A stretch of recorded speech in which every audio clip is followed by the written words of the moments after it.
नमस्कार. श्री स्वामी समर्थ सर्वांना. आजच्या व्हिडिओमध्ये तुम्हा सगळ्यांचं खूप खूप स्वागत आहे. स्वामी तुम्हा सगळ्यांना कायम सुखी ठेवो ही स्वामीचरणी प्रार्थना करते आणि आजच्या व्हिडिओला सुरुवात करते. तर आजचा व्हिडिओ असा आहे की आता शुक्रवारी आहे या वर्षातील म्हणजेच की इंग्रजी महिन्यानुसार या वर्षातील शेवटची अमावस्या, म्हणजेच की तिथून पुढे आता नवीन वर्ष म्हणजे 2026 चालू होईल.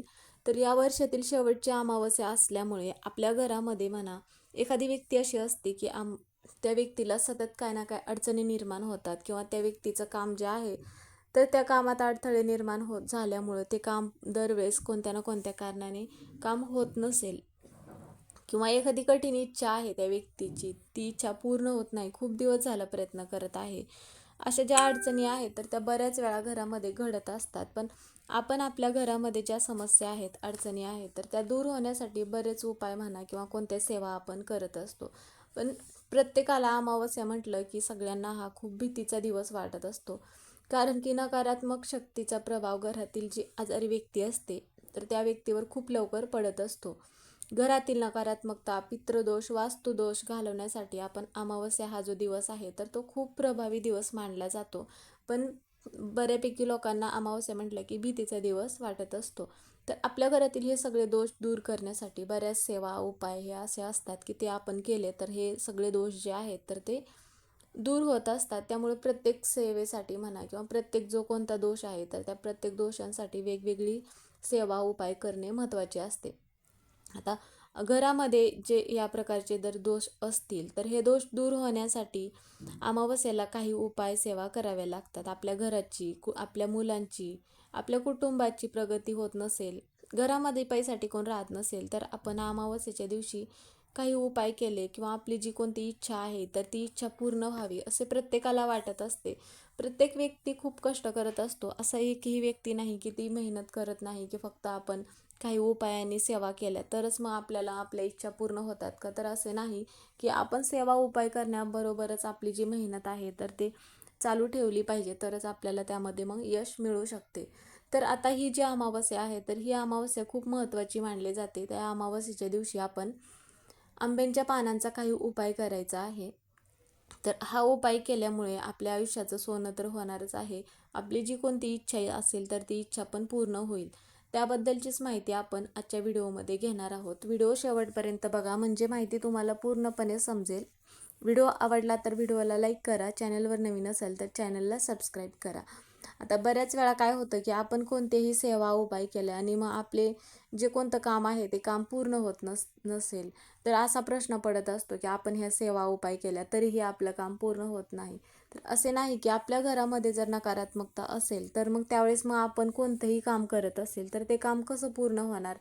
त्यासाठी आपल्याला आपल्या घरातील नकारात्मकता दूर करण्यासाठी काही उपाय करावे लागतात. तर त्यासाठी आपल्याला काय करायचं आहे, आता अमावस्येच्या दिवशी जे आपण घराबाहेर पाणी शिंपडत असतो किंवा घरामध्ये पाणी शिंपडत असतो तर त्यावेळेस काय करायचं आहे, पाण्यामध्ये 2 थेंब तुम्ही गंगाजल टाकू शकता किंवा मग तुमच्याकडे गोमूत्र असेल तर तुम्ही गोमूत्र टाकून पण ते पाणी जे आहे तर घराबाहेर शिंपडू शकता. यामुळे काय होतं की ती जागा जी आहे तर ती पवित्र होती, नकारात्मकता निघून जाते त्या जागेतून. आणि जिथे नकारात्मकता असते तिथे मग माता लक्ष्मी टिकत नाही. त्या घरामध्ये काही ना काही दोष, अडचणी निर्माण होत असतात. म्हणून आपण अमावस्येच्या दिवशी असे काही उपाय म्हणा किंवा काही सेवा हे करतच असतो. तर आता आपल्या घराची, मुलांची प्रगती होण्यासाठी आपण बरेच उपाय करतो. नकारात्मकता ऊर्जा दूर व्हावी म्हणून पण उपाय करत असतो. पण आंब्यांचे पानं जे आहेत तर त्या आंब्यांच्या पानांमध्ये नकारात्मकता ऊर्जा शोषून घेण्याचं काम करत असतात. म्हणून मग आपल्याला आंब्यांच्या पानांचा उपाय करायचा आहे. तर त्यासाठी आपल्याला हा उपाय कधी करायचा आहे, तर सकाळीच आपल्याला उपाय 12च्या अगोदरच हा उपाय करायचा आहे. तर त्यासाठी आपल्याला काय करायचं आहे, 11 आंब्यांची पानं आणायचं आहे आणि ती आंब्यांची पानं जी आहेत तर ती स्वच्छ धुवून घ्यायचं आहे. आता आंब्यांच्या पानांमध्ये ज्याप्रमाणे नकारात्मकता शोषून घेण्याचं काम करते त्याचप्रमाणे आंब्यांच्या पानांचा वास माता लक्ष्मी जी आहे तर ती माता लक्ष्मीचा वास हा आंब्यांच्या पानांमध्ये असतो असे म्हटले जाते. त्यामुळे मग आपल्याला आंब्यांच्या पानांचं तोरण दरवाजाला लावायचं आहे. त्यासाठी 11 आंब्याची पानं आणायची आहे आणि त्याचबरोबर आपल्याला 11 पांढरी फुलं घ्यायची आहेत किंवा मग पांढरी फुलं नसतील तुमच्याकडे तर तुम्ही मग पिवळ्या रंगाची फुले पण घेऊ शकतात. नंतर मग ती पानं स्वच्छ धुवून घ्यायचं आहेत. पानं धुवून घेतल्यानंतर पुसून घ्यायचे आहेत आणि प्रत्येक पानांवरती आपल्याला काय करायचं आहे, कुंकवाने स्वस्तिक काढायचं आहे. प्रत्येक पानांवरती स्वस्तिक काढल्यानंतर आणि एक आंब्याचं पान घ्यायचं आहे आणि त्यानंतर मग एक पांढरे किंवा पिवळ्या रंगाचं फूल घ्यायचं आहे आणि त्याच्या मधोमध आपल्याला दोन्ही पानांच्या मधोमध एक फूल लावायचं आहे. अशा पद्धतीचं मग आपल्याला 11 आंब्याच्या पानांचं तोरण बनवायचं आहे. आणि देवपूजा वगैरे करून घ्यायचं आहे. देवांमध्ये म्हणा किंवा देवघरामध्ये वातावरण प्रसन्न करायचं आहे. धूपदीप लावायचा आहे. दिवा प्रज्वलित करून घ्यायचा आहे आणि देवघरापुढे आपल्याला बसायचं आहे. देवापुढे म्हणजेच की जिथे आपलं देवघर आहे तिथे आपल्याला बसायचं आहे आणि घरातील नकारात्मकता निघून जावी म्हणून आपल्याला जे आंब्यांच्या पानांचं तोरण आहे तर थोडा वेळ देवघरापुढे बसायचं आहे आणि प्रार्थना करायचं आहे. थोड्या वेळाने ते आंब्यांच्या पानांचं जे तोरण आहे तर ते उचलायचं आहे तिथून आणि आपल्या घराचा जो मुख्य दरवाजा आहे तर तिथे आपल्याला हे आंब्यांच्या पानांचं तोरण आपल्याला लावायचं आहे. ज्यामुळे काय होतं की घरातील नकारात्मकता निघून जाते, माता लक्ष्मी आपल्या घरामध्ये टिकून राहते. तर असा एक उपाय आपल्याला आंब्यांच्या पानांचा करायचा आहे. त्याचप्रमाणे तुमची कोणतीही कठीण इच्छा असेल, ती इच्छा पूर्ण होत नसेल तर त्यासाठी आपल्याला 11 आंब्याची पानं घ्यायची आहेत आणि त्यानंतर मग प्रत्येक जे आंब्यांचं पान आहे तर त्या प्रत्येक पानाला मध लावायचं आहे आणि ती जी पानं आहेत 11 तर जिथे कुठे भगवान भोलेनाथाचं मंदिर असेल तर तिथे मंदिरामध्ये जायचं आहे. जात असताना भगवान भोलेनाथाला ज्या वस्तू प्रिय आहेत तर त्यामध्ये मग पांढऱ्या धोत्र्याचं फूल, बेलपत्र, एक तांब्या भरून जल घेऊन जायचं आहे आणि तिथे गेल्यानंतर सगळ्यात अगोदर आपल्याला एक तांब्या भरून जल जे आहे तर ते शिवलिंगावरती अर्पण करायचं आहे. तुम्ही मग दूध घेऊन जाऊ शकता, दूध पण तुम्ही अर्पण करू शकता.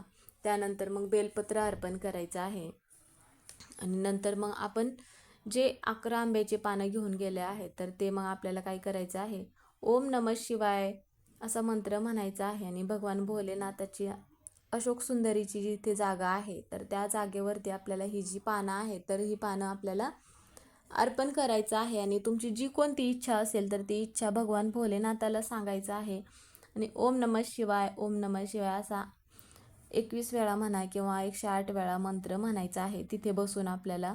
जर तुम्हाला तिथे बसण्यासाठी जागा नसेल, मंदिरामध्ये गर्दी असेल तर तुम्ही मंदिराच्या बाहेर पण बसण्यासाठी जागा असते, तिथे बसून पण तुम्ही हा मंत्र म्हणू शकता.